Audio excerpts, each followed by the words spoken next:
Halo, berjumpa lagi di dunia novel. Kali ini kita akan melanjutkan volume 10 dari Martial God Asura. Selamat menyaksikan. Bab 5597 Saya Ingin Mendekat. Saat ini, Chu Feng sedang dalam perjalanan dengan Xiao Yuer ke lokasi Long Xiao Xiao. Chu Feng telah memberitahu Xiao Yuer sebelumnya bahwa dia akan mencari teman, dan juga bertanya pada Xiao Yuer apakah dia ingin bertemu Long Xiao Xiao bersamanya, atau Chu Feng akan pergi sendiri. Xiao Yuer akan menemani Chu Feng, tetapi tidak akan muncul untuk melihat Long Xiao Xiao. Ketika Chu Feng tiba di tujuannya, Xiao Yuer akan menunggunya di satu tempat. Karena Chu Feng ingin mengamati pot lagi, Xiao Yuer memimpin jalan, sementara Chu Feng mengamati dengan cermat. Untungnya guci itu tidak berubah. Metode pembukaan kunci pertama dan kunci kedua tidak berubah, sehingga Chu Feng dapat dengan cepat memasuki kunci ketiga. Dengan pengalaman sebelumnya, Chu Feng akan segera bisa tenang kali ini dan dengan hati-hati mengamati kunci ketiga. Tapi kunci ketiga terlalu rumit, bahkan di bawah mata surgawi Chu Feng, tidak mungkin untuk melihat apapun dalam waktu singkat. Dan seiring berjalannya waktu, pikiran Chu Feng juga terganggu, dan dia harus menarik pandangannya. Dan ketika Chu Feng menarik pandangannya, Chu Feng menemukan bahwa Xiao Yuer telah berhenti dan tidak melanjutkan perjalanannya. Sebaliknya, dia berjongkok di depannya, meletakkan dagunya di tangannya, dan menatapnya. Ada apa? Alasan mengapa Chu Feng menanyakan ini adalah karena dia merasakan ada yang salah dengan mata Xiao Yuer. Tidak hanya dia memandang dirinya sendiri dengan serius, tetapi juga ada sedikit keengganan di matanya. Bukan apa-apa, bagaimana kakak laki-laki itu mengamati? Xiao Yuer bertanya. Cukup sulit, kamu masih harus mencoba lagi, kata Chu Feng. Kakak pasti bisa melakukannya. Xiao Yuer tersentak. Yuer kecil, apakah kamu benar-benar baik-baik saja? Tanya Chu Feng. Sebenarnya, ada yang salah. Keluargaku datang mencariku, kata Xiao Yuer. Apakah kamu ingin kembali? Tanya Chu Feng. Aku belum tahu, aku akan membahasnya. Bisakah kakak menungguku di sini sebentar? Tanya Xiao Yuer. Chu Feng mengangguk. Bahkan, dia juga ingin menemani Xiao Yuer. Tapi dia tahu bahwa karena Xiao Yuer mengatakan itu berarti keluarganya sudah dekat.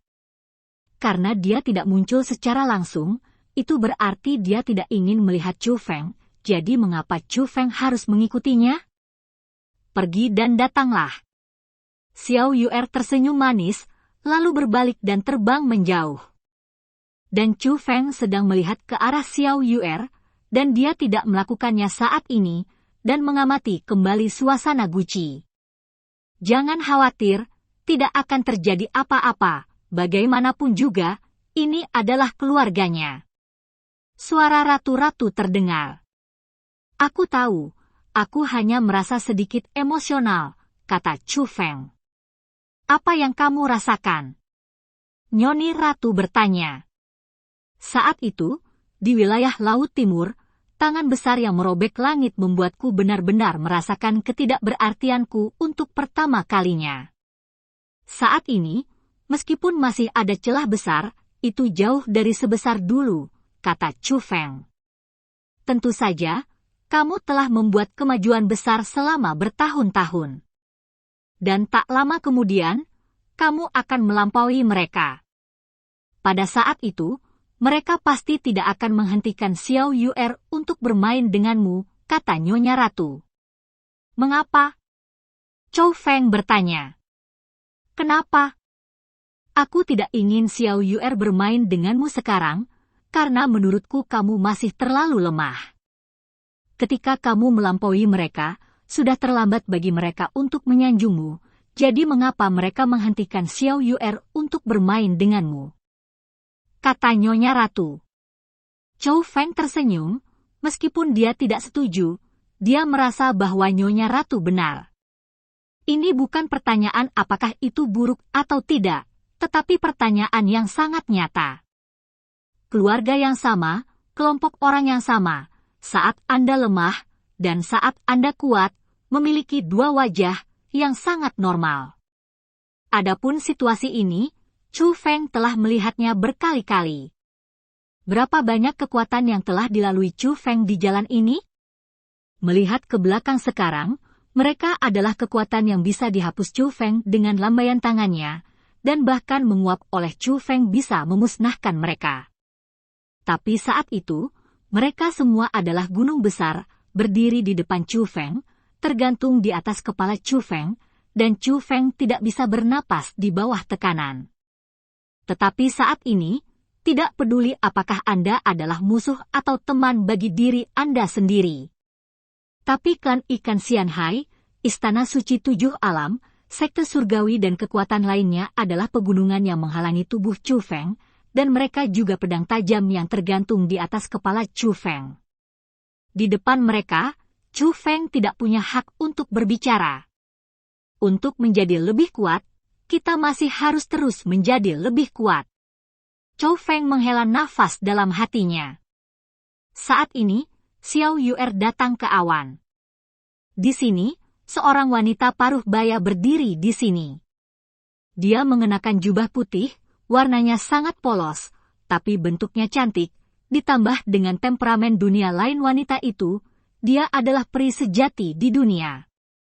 Meskipun tahun-tahun telah meninggalkan jejak waktu di wajahnya, pria normal manapun akan tertarik dengan kecantikannya saat melihatnya. Bu, kamu keluar dari retretmu. Melihat wanita paruh baya itu, Xiao Yu'er menunjukkan senyum manis, dan dengan cepat berlari ke arah wanita paruh baya itu. Lagi pula, ini dia dan ibunya Xianhai Xiaoyu. Ayahmu mengatur tugas untukku tepat setelah aku meninggalkan retret.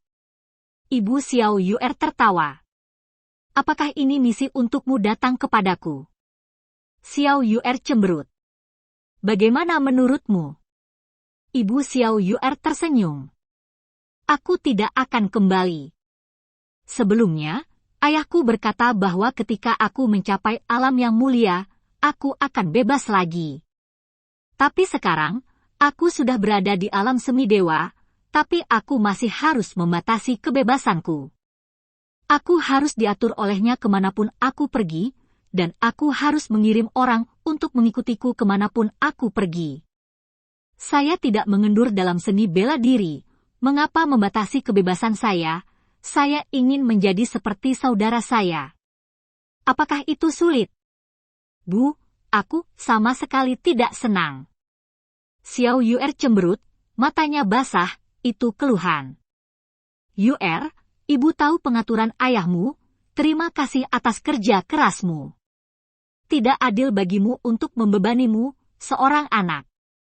Tapi kamu adalah anak yang bijaksana, dan kamu juga tahu bahwa ayahmu menaruh harapan besar padamu. Dan ketika kamu pergi ke Qinghai kuno, sebuah peristiwa besar terjadi di dunia seni bela diri yang luas. Patung zaman para dewa membuka pintu.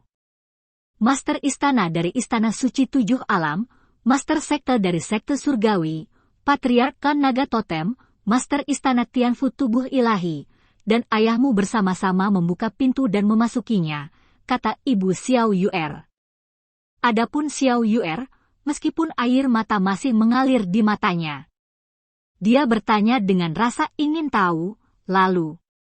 Ayahmu telah memperoleh sesuatu, dan mengetahui bahwa di zaman dewa, ada peluang yang belum pernah terlihat sebelumnya.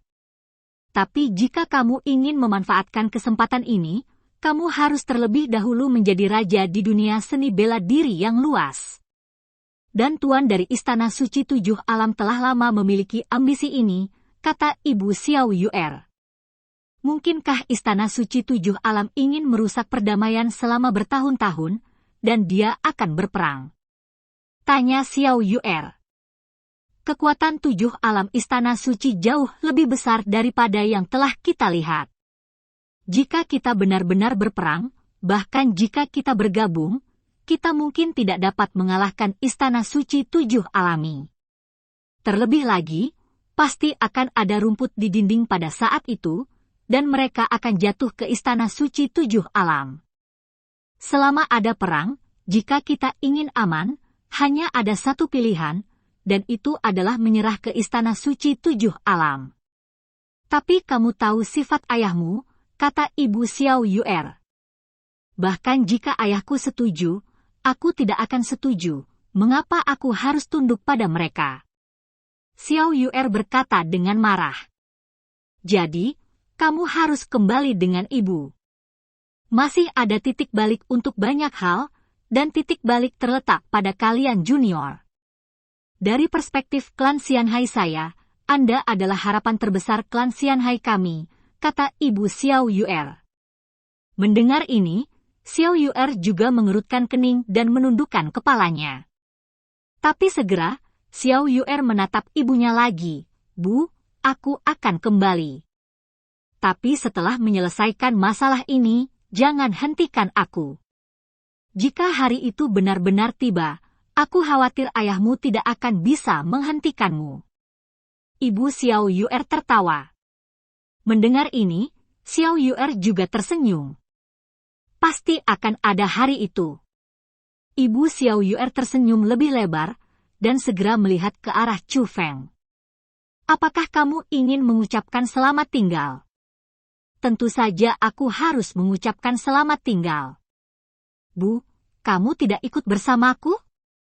Biarkan aku memperkenalkanmu, kata Xiao Yu'er. Ini belum waktunya, kata Ibu Xiao Yu'er. Baiklah kalau begitu, tunggu aku. Xiao Yu'er kembali ke Chu Feng sambil berbicara. Bagaimana? Tanya Chu Feng. Kakak, aku harus pergi, kata Xiao Yu'er. Keluarga tidak menyebutku, kan? Tanya Chu Feng. Tidak, keluarga membutuhkanku. Mereka membujukku untuk kembali, dan aku kembali dengan sukarela, Xiao Yu'er tertawa. Kalau begitu kembali, dan sampai jumpa setelah kamu menyelesaikan pekerjaanmu, kata Chu Feng. Oke. Saat Xiao Yu'er berbicara, dia tiba-tiba berjalan dengan penuh semangat dan mendatangi Chu Feng. Dia ingin memeluknya, tetapi dia berhenti di depan Chu Feng. Dia mengangkat wajah kecilnya dan menatap Chu Feng. Kakak, bisakah pria dan wanita saling berciuman? Mendengar kata-kata ini, Chu Feng tersenyum, tepat ketika dia hendak mengatakan sesuatu, dia merasakan ledakan kelembutan dan melemparkan dirinya ke dalam pelukannya. Itu adalah Xiao Yu'er, seluruh tubuhnya melekat erat pada Chu Feng, termasuk wajah kecil cantik yang membuat orang ngiler hanya dengan melihatnya. Tapi kakak laki-laki dan aku ingin mendekat. Setelah mengatakan ini, Xiao Yu'er, seolah-olah bersumpah untuk berdaulat, mengusap lengan Chu Feng dengan keras dengan wajah kecilnya, lalu bangkit. Kakak, teruskan, dunia membutuhkan kita. Aku akan segera menemuimu lagi. Setelah mengatakan itu, Xiao Yu'er berbalik dan terbang menjauh. Meski sudah lama bersiap, namun melihat sosok Xiao Yu'er menghilang, Chu Feng masih merasa hampa di hatinya. Itu adalah keengganan. Dan cerita pun berakhir. Sampai jumpa berikutnya di cerita dunia novel.